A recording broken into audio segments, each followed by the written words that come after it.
আসসালামু আলাইকুম। রাতের শীর্ষ সংবাদে স্বাগত জানাচ্ছি আমি সুমনা সুমা।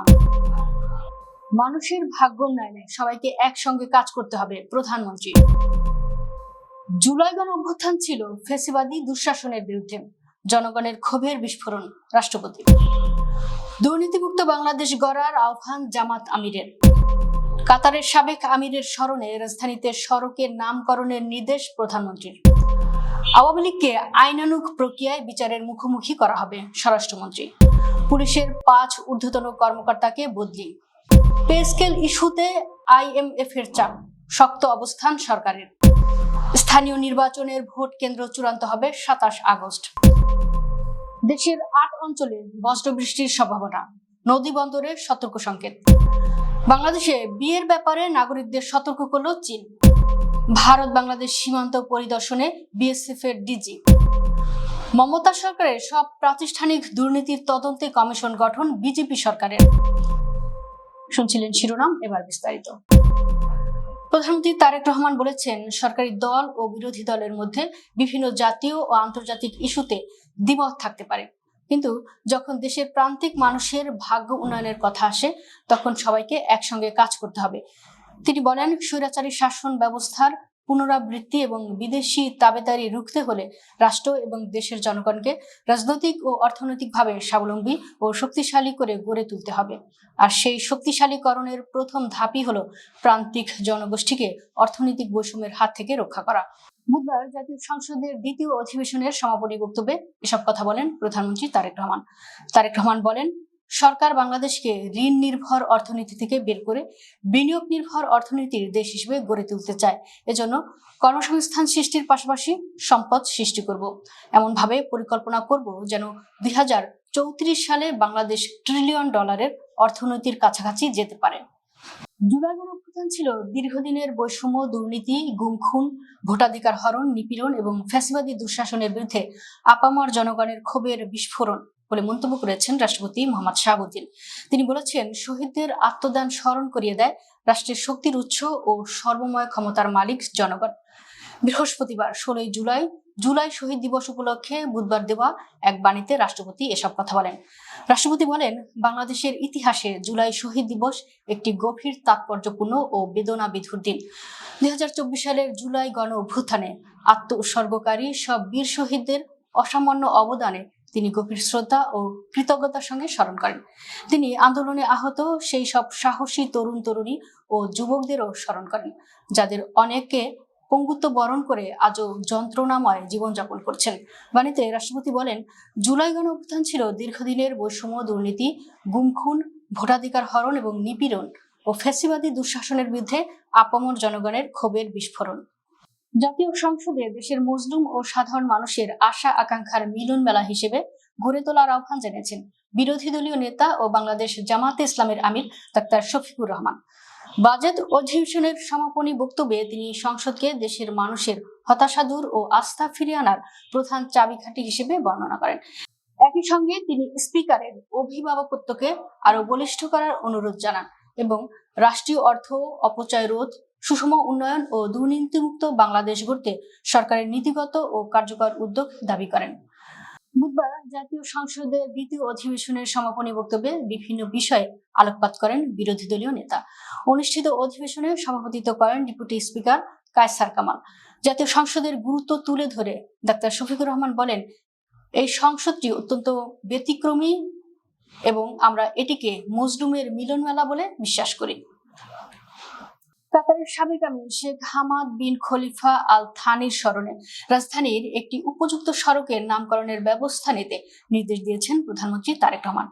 বুধবার বিকেলে সংসদে বিরোধী দলীয় নেতা ডাক্তার শফিকুর রহমানের আনীত কাতারের সাবেক আমিরের নামে ঢাকার একটি সড়কের নামকরণ করা সম্পর্কিত এক প্রস্তাবের উপর আলোচনায় অংশ নিয়ে প্রধানমন্ত্রী এই নির্দেশনা ইতিমধ্যে ঢাকা সিটি কর্পোরেশনকে মৌখিকভাবে দেওয়ার কথা সংসদে জানান। প্রধানমন্ত্রী বলেন, যেটি প্রস্তাবনা সম্মানিত বিরোধী দলের নেতা উপস্থাপন করেছেন, আমি এরই ভিতরে গতকালকেই ঢাকা সিটি কর্পোরেশনকে একটি উপযুক্ত সড়ক নির্ধারণ করে সেটিকে মরহুমের নামের নামকরণের জন্য আমি LGRD মন্ত্রণালয়কে মৌখিকভাবে নির্দেশনা প্রদান করেছি। স্থায়ী কমিটির সদস্য ও স্বরাষ্ট্রমন্ত্রী সালাউদ্দিন আহমেদ বলেছেন, গণহত্যা ও মানবতা বিরোধী অপরাধের অভিযোগে আওয়ামী লীগকে দল হিসেবে বিচারের মুখোমুখি করা হবে। এ লক্ষ্যে আন্তর্জাতিক অপরাধ ট্রাইব্যুনাল আইন ও সন্ত্রাস বিরোধী আইনে প্রয়োজনীয় পরিবর্তন আনা হয়েছে এবং বর্তমানে তদন্ত কার্যক্রম চলছে। বুধবার 15 জুলাই ঢাকা বিশ্ববিদ্যালয়ের টিএসসি অডিটোরিয়ামে বাংলাদেশ জাতীয়তাবাদী ছাত্র দলের উদ্যোগে আয়োজিত গণঅভ্যুত্থানে বাক বদলের দিন শীর্ষক অনুষ্ঠানে প্রধান অতিথির বক্তব্যে তিনি একথা বলেন। স্বরাষ্ট্রমন্ত্রী বলেন, সংবিধানের 47 অনুচ্ছেদ অনুযায়ী গণহত্যা ও মানবতা বিরোধী অপরাধের দায়ে ব্যক্তি ও সংগঠন উভয়েরই বিচার করা সম্ভব। তিনি বলেন, আমরা চাই আইনানুগ বিচারিক প্রক্রিয়ার মাধ্যমেই এই ফ্যাসিবাদী সংগঠনের রাজনৈতিক ভাগ্য নির্ধারণ হোক। প্রশাসনিক আদেশে কোনো দলকে নিষিদ্ধ করাকে আমরা সঠিক মনে করি না। সালাউদ্দিন বলেন, আওয়ামী লীগের শীর্ষ নেতৃত্ব অবৈধভাবে সরকার পরিচালনা করেছে এবং দলটির নেতা কর্মীদের মাধ্যমেই গণহত্যা সংঘটিত হয়েছে। এ কারণে সংগঠন হিসেবেও আওয়ামী লীগকে দায় নিতে হবে। বাংলাদেশ পুলিশের অতিরিক্ত ও সহকারী পুলিশ সুপার পদমর্যাদার 5 কর্মকর্তাকে বদলি করা হয়েছে। বুধবার পুলিশ মহাপরিদর্শক মোহাম্মদ আলী হোসেন ফকিরের সই করা এক প্রজ্ঞাপনে এ বদলি করা হয়। বদলি হওয়া কর্মকর্তারা হলেন এসবির অতিরিক্ত পুলিশ সুপার সোহরাব হোসাইনকে পিরোজপুর জেলায়, মিশন শেষে পুলিশ সদর দপ্তরের রিপোর্টকৃত অতিরিক্ত পুলিশ সুপার মোহাম্মদ মাহমুদ খানকে বাগেরহাটের মোরুলগঞ্জ সার্কেলে, মিশন শেষে পুলিশ সদর দপ্তরের রিপোর্টকৃত অতিরিক্ত পুলিশ সুপার এসএম মনসুর মুসাকে হবিগঞ্জ সদর সার্কেলে, মিশন শেষে পুলিশ সদর দপ্তরের রিপোর্টকৃত অতিরিক্ত police super Mohammad Mehedi Hasan শাতিলকে police সদর দপ্তরে এবং ডিএমপির সহকারী পুলিশ কমিশনার তারিফ তলিফকে হাইওয়ে পুলিশে বদলি করা হয়েছে। প্রজ্ঞাপনে বলা হয়, বদলি হওয়া কর্মকর্তারা আগামী 29 জুলাইয়ের মধ্যে বর্তমান কর্মস্থলের দায়িত্বভার অর্পণ করবেন। অন্যথায় 30 জুলাই থেকে তাৎক্ষণিকভাবে অবমুক্ত হিসেবে গণ্য হবেন। অর্থনৈতিক সংস্কারের অংশ হিসেবে আন্তর্জাতিক মুদ্রা তহবিল দীর্ঘদিন ধরেই বাংলাদেশ সরকারকে সরকারি খাতের পরিচালন ব্যয় কমানো এবং সরকারি কর্মচারীদের বেতন ভাতা খাতে ভর্তুকি বা বরাদ্দ সীমিত রাখার জন্য পরোক্ষ চাপ দিয়ে আসছিল। তবে সরকারের নীতি নির্ধারকরা এবার কঠোর রাজনৈতিক ও সামাজিক বাস্তবতার মুখোমুখি দাঁড়িয়ে আইএমএফ এর সেই পরামর্শকে খুব একটা আমলে নিচ্ছেন না। এই প্রসঙ্গে জনপ্রশাসন মন্ত্রণালয়ের ঊর্ধ্বতন কর্মকর্তারা বলেন, আমরা আইএমএফ এর সংস্কার প্রস্তাবগুলোকে সম্মান করি, কিন্তু দেশের অভ্যন্তরে জীবনযাত্রার যে আকাশচুম্বী ব্যয় এবং মূল্যস্ফীতি বেড়েছে তা বিবেচনা না করে সরকারি কর্মচারীদের বঞ্চিত রাখা সম্ভব নয়। 1 জুলাই থেকেই নবম পে স্কেল বাস্তবায়নের নীতিগত ঘোষণা রয়েছে। আশা করছি এ বিষয়ে আইএমএফ দ্বিমত পোষণ করবে না। আসন্ন স্থানীয় সরকার নির্বাচনকে সামনে রেখে ভোট কেন্দ্র নির্ধারণের কার্যক্রম শুরু করেছে নির্বাচন কমিশন। এক্ষেত্রে আগামী 27 আগস্ট চূড়ান্ত ভোট কেন্দ্রের তালিকা প্রকাশ করা হবে। বুধবার নির্বাচন কমিশনের সিনিয়র সহকারী সচিব মোহাম্মদ রশিদ মিয়ার সই করা এক চিঠিতে এ তথ্য জানানো হয়েছে। ইসি জানিয়েছে, সিটি কর্পোরেশন, পৌরসভা, ইউনিয়ন পরিষদ, উপজেলা পরিষদ ও জেলা পরিষদ নির্বাচন উপলক্ষে প্রণীত স্থানীয় সরকার প্রতিষ্ঠানের নির্বাচনে ভোট কেন্দ্র স্থাপন ও ব্যবস্থাপনা নীতিমালা 2025 অনুযায়ী ভোট গ্রহণের অন্তত 25 দিন আগে ভোট কেন্দ্রের তালিকা চূড়ান্ত করে গেজেট আকারে প্রকাশ করতে হবে। নির্ধারিত সূচি অনুযায়ী আগামী 10 আগস্ট ভোট কেন্দ্রের খসড়া তালিকা প্রকাশ করা হবে। এ তালিকার উপর দাবি ও আপত্তি জমা দেওয়ার শেষ সময় 18 আগস্ট। এরপর প্রাপ্ত আবেদন যাচাই বাছাই ও নিষ্পত্তির কাজ শেষ করতে হবে 23 আগস্টের মধ্যে। সব প্রক্রিয়া সম্পন্ন করে 27 আগস্ট সম্ভাব্য ভোট কেন্দ্রের চূড়ান্ত তালিকা প্রকাশ করবে নির্বাচন কমিশন। দেশের 8টি অঞ্চলের উপর দিয়ে ঘন্টা সর্বোচ্চ 60 কিলোমিটার বেগে দমকা বা ঝোড়ো হাওয়া সঙ্গে অস্থায়ীভাবে বৃষ্টি কিংবা বজ্রসহ বৃষ্টি হতে পারে বলে জানিয়েছে আবহাওয়া অধিদপ্তর। এ কারণে সংশ্লিষ্ট এলাকার নদী বন্দরগুলোকে 1 নম্বর সতর্ক সংকেত দেখাতে বলা হয়েছে। বুধবার বিকেল 3টা থেকে রাত 1টা পর্যন্ত দেশের অভ্যন্তরীণ নদী বন্দরগুলোর জন্য দেওয়া পূর্বাভাসে এ তথ্য জানানো হয়। আবহাওয়া অধিদপ্তর জানায়, খুলনা, বরিশাল, পটুয়াখালী, নোয়াখালী, কুমিল্লা, চট্টগ্রাম, কক্সবাজার ও সিলেট অঞ্চলের উপর দিয়ে দক্ষিণ অথবা দক্ষিণ পূর্ব দিক থেকে ঘন্টায় 45 থেকে 60 কিলোমিটার বেগে দমকা বা ঝোড়ো হাওয়া সহ অস্থায়ীভাবে বৃষ্টি বা বজ্রসহ বৃষ্টি হতে পারে। এ কারণে এসব এলাকার নদী বন্দরগুলোকে 1 নম্বর সতর্ক সংকেত দেখাতে বলা হয়েছে। চীনে ক্রমবর্ধমান কনে পাচার এবং বিয়ে সংক্রান্ত জালিয়াতি আশঙ্কাজনক হারে বেড়ে যাওয়ায় বাংলাদেশে অবস্থানরত ও ভ্রমণকারী নিজেদের নাগরিকদের কঠোরভাবে সতর্ক করেছে ঢাকা চীনা দূতাবাস। অবৈধ ঘটকালি বা অননুমোদিত এজেন্সির মাধ্যমে কনে বা স্ত্রী খোঁজার বিষয়ে এই সতর্কতা জারি করা হয়েছে। দূতাবাস স্পষ্ট জানিয়েছে, কোনো চীনা নাগরিক যদি মধ্যস্থতাকারী বা এজেন্সির মাধ্যমে বাংলাদেশে বিয়ে করতে আসেন, তবে তিনি মানব পাচারের দায়ে গ্রেফতার ও কঠোর আইনি শাস্তির মুখোমুখি হতে পারেন। বাংলাদেশি আইন অনুযায়ী মানব পাচারের অপরাধ প্রমাণিত হলে অপরাধীর ন্যূনতম 7 বছরের কারাদণ্ড এবং 5 লাখ টাকা জরিমানার বিধান রয়েছে। অপরাধের মাত্রা বিবেচনায় এই শাস্তি যাবজ্জীবন কারাদণ্ড, এমনকি মৃত্যুদণ্ড পর্যন্ত হতে পারে।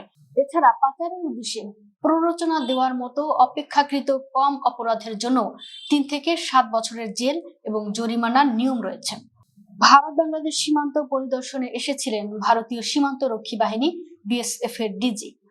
মঙ্গলবার সুন্দরবন লাগোয়া ভারত বাংলাদেশ সীমান্ত পরিদর্শনে যান বিএসএফ এর ডিজি প্রবীণ কুমার। সীমান্তে বিএসএফ এর কতটা প্রস্তুত আছে, বেড়া সরানোর কাজ কেমন চলছে, গ্রিড ব্যবস্থা খতিয়ে দেখেন তিনি। তার সঙ্গে ছিলেন বিএসএফ এর উচ্চ পদস্থ কর্মকর্তারা। উচ্চ পর্যায়ে পর্যালোচনা বৈঠকে সীমান্তের নিরাপত্তা ব্যবস্থা আরো জোরদার করতে বিভিন্ন এজেন্সির মধ্যে সমন্বয়ের উপরে জোর দিয়েছেন তিনি। সেই সঙ্গে স্থানীয় বাসিন্দাদের সঙ্গেও কথা বলেন বিএসএফ এর ডিজি। এই আবহে মঙ্গলবার সীমান্তে বিএসএফ এর হাতে জমি হস্তান্তরের বিষয়ে তথ্য দিয়েছেন পশ্চিমবঙ্গের মুখ্যমন্ত্রী শুভেন্দু অধিকারী। ভারতের পশ্চিমবঙ্গ রাজ্যে মমতা বন্দ্যোপাধ্যায়ের নেতৃত্বাধীন বিগত তৃণমূল কংগ্রেস সরকারের সব ধরনের প্রাতিষ্ঠানিক দুর্নীতির বিরুদ্ধে তদন্ত কমিশন গঠন করেছে শুভেন্দু অধিকারীর বিজেপি সরকার। এতে বলা হয়েছে, পূর্বতন সরকারের আমলে অর্থাৎ 2011 থেকে 2026 সালের মে মাস পর্যন্ত যাবতীয় প্রাতিষ্ঠানিক দুর্নীতি নিয়ে তদন্ত করা হবে। এই কমিশনের শীর্ষ পদে নিয়োগ করা হয়েছে কলকাতার হাইকোর্টের অবসরপ্রাপ্ত বিচারপতি বিশ্বজিৎ বসুকে। এই কমিশন শুধু দুর্নীতির তদন্তই করবে না, ক্ষমতার অপব্যবহার করে গ্রেপ্তার, মিথ্যা মামলায় ফাঁসানো হলে অভিযুক্তদের বিরুদ্ধে এফআইআর করার জন্য পুলিশকে সুপারিশ করবে বলে জানা গেছে। রাজ্য ও কেন্দ্রের বিভিন্ন প্রকল্পের আড়ালে সরকারি অর্থ নয়-ছয় হয়ে থাকলে তা কিভাবে উদ্ধার করা যায় তাও দেখবে কমিশন। দর্শক, ভিডিওটি শেষ পর্যন্ত দেখার জন্য আপনাকে অসংখ্য ধন্যবাদ। নিত্য নতুন ভিডিও পেতে আমাদের ইউটিউব চ্যানেলটি সাবস্ক্রাইব করুন এবং নিয়মিত নোটিফিকেশন পেতে বেল বাটনটি ক্লিক করুন। আমাদের ফেসবুক পেজটি ফলো করুন। এছাড়াও আমাদের ভিডিও লাইক, কমেন্ট ও শেয়ার করুন। আল্লাহ হাফেজ।